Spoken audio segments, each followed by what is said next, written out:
Hello everyone! Welcome back to my YouTube channel, Miss Cutiken Vlogs. Karoon ng press briefing si President Ferdinand Bongbong Marcos tungkol sa kanilang pag-uusap ng presidente ng Indonesia na si President Joko Widodo.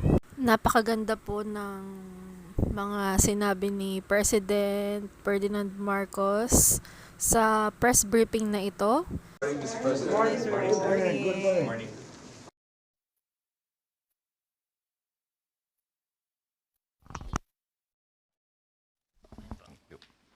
Well, so far so good. The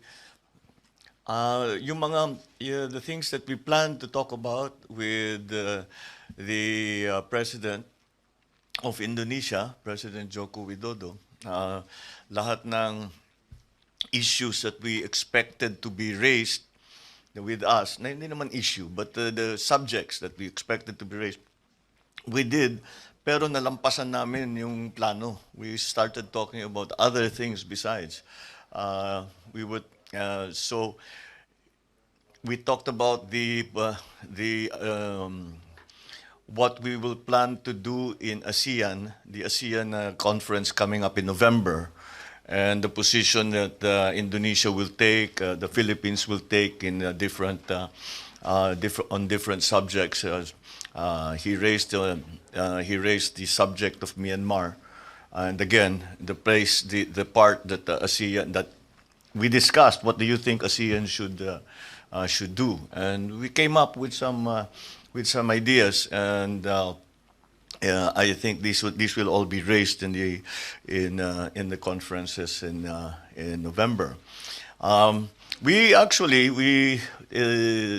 main subject was to be trade, to continue our long-standing relationship.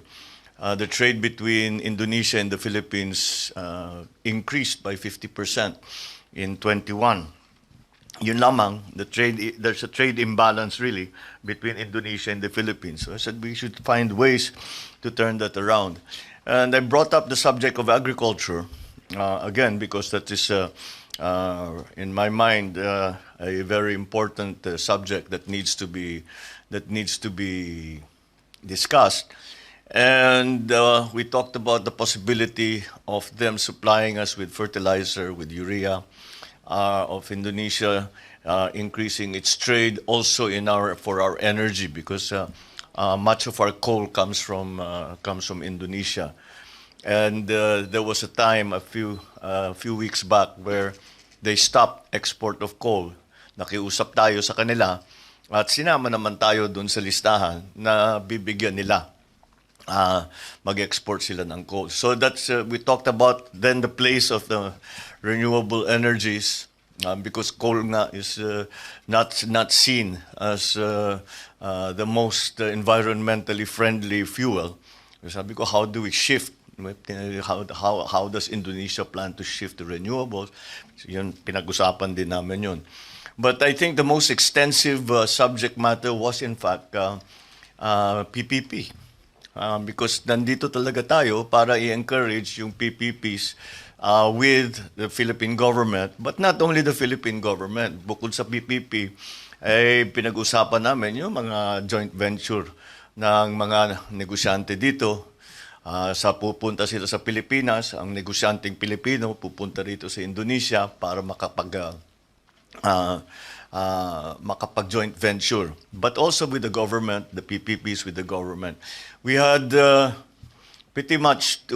two business meetings during this trip here in Jakarta, and in those meetings, meron mga napirmahan na umpisahan pa lang. I mean, MOUs and LOIs are only the beginning to these things, but we are determined that it will not end there.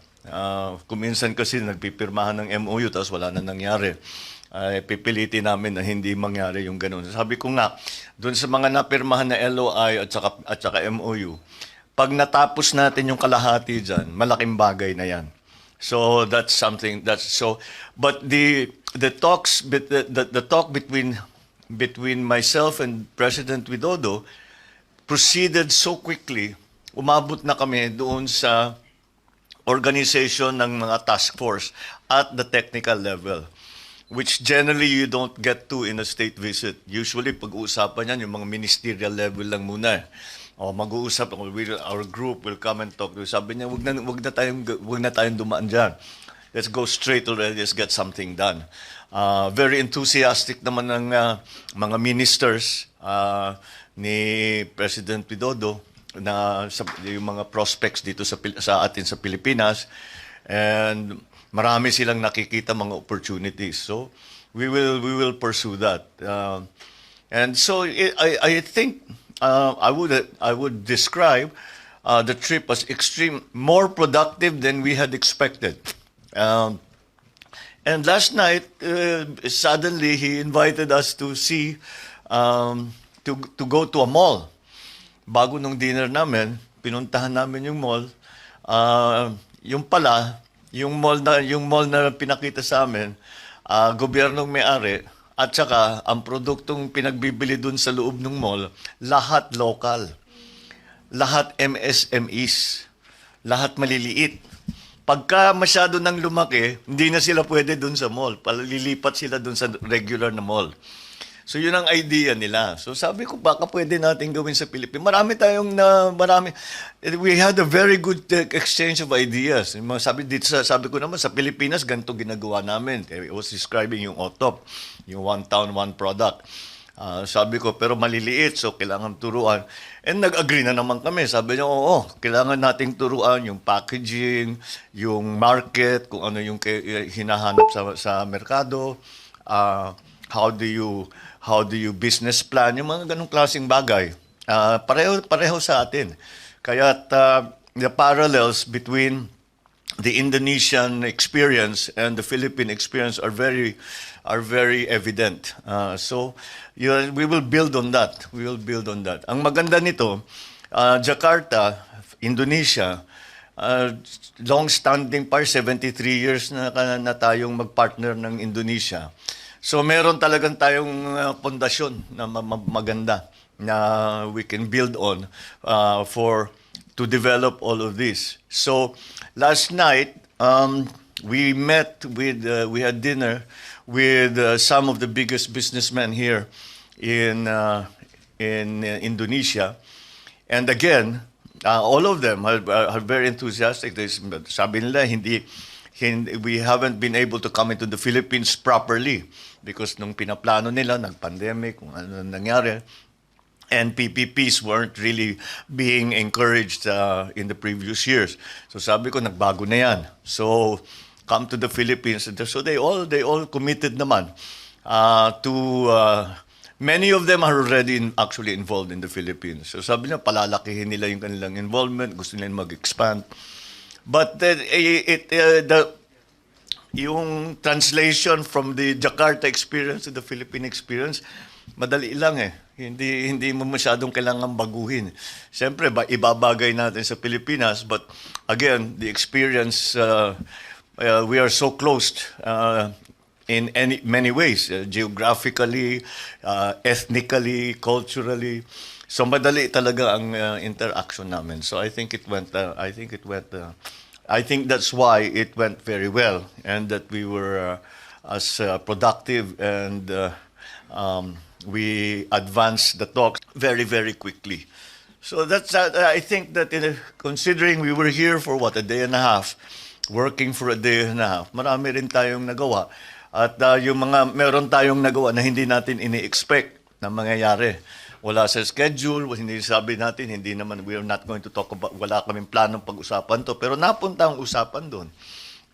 So even security arrangements, defense arrangements, yung mga joint na natin sa Indonesia. And then the one thing that I was very interested in was on the delimitation talks between Indonesia and the Philippines. First of all, we had delimitation talks yung pag-establish ng baseline. Kasi tumatawid yung EEZ natin sa Indonesia. Kaya nagkagulo ng konti. Pero naayos natin yon.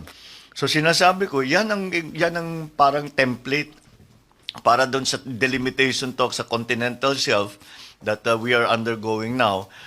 but also not only for the issues between Indonesia and the Philippines, pero sabi ko pwede kong gamitin yan. Pwede natin gamitin yan pag iba, kahit na iba yung kausap, na delimitation talks na ganyan. So, as I said, we should show it to the rest of ASEAN as an example that it is something that actually, it can be done. It can be done basta't nag-uusap kayo with a bilateral agreement. And so, we covered pati RCEP na pag-usapan namin. Yung pag-ratify ng Pilipinas sa RCEP, which is going to be very high up on the order of business of the Senate after the budget is passed. So, marami more and many subjects were brought up, were spoken about in much more detail than we had expected, and whatever discussions we had progressed really rapidly from the usual pleasantries na yung mga ginagawa pag kuminsang pag state visit. Nalampasan namin kaagad yun. Dahil nga, ang experience ng Indonesia at saka ng Pilipinas, makikita mo na talagang there are many parallels. So we will take advantage of that. You are inclined to present the same strategy to China with regard to settling our dispute in the West Philippine Sea. Well, I think it is worthwhile to explore, at the very least, because it is one instance that this kind of discussion, we came to a conclusion and we came to a resolution. So we should try it now. Hopefully it works. If it doesn't work, we'll try something else. But at least we have a beginning point. That's what I see. That's how I see it. Oh. Ay, sir, investment Oh, agreement lang po. Ano? Sir, investment agreement lang po kung magkano po yung expected natin after the roundtable. Hindi pa nga tayo umabot sa technical the areas na nakaplano natin pag-usapan, napag-usapan natin. Pero there were other areas na we did not plan to talk about, but we ended up talking about. So wala pang ballpark figure ng how much will you be bringing home to the Philippines versus Indonesia in terms of investments? Well, we haven't done the sums, actually. We haven't put it together yet. But it is going to be quite significant.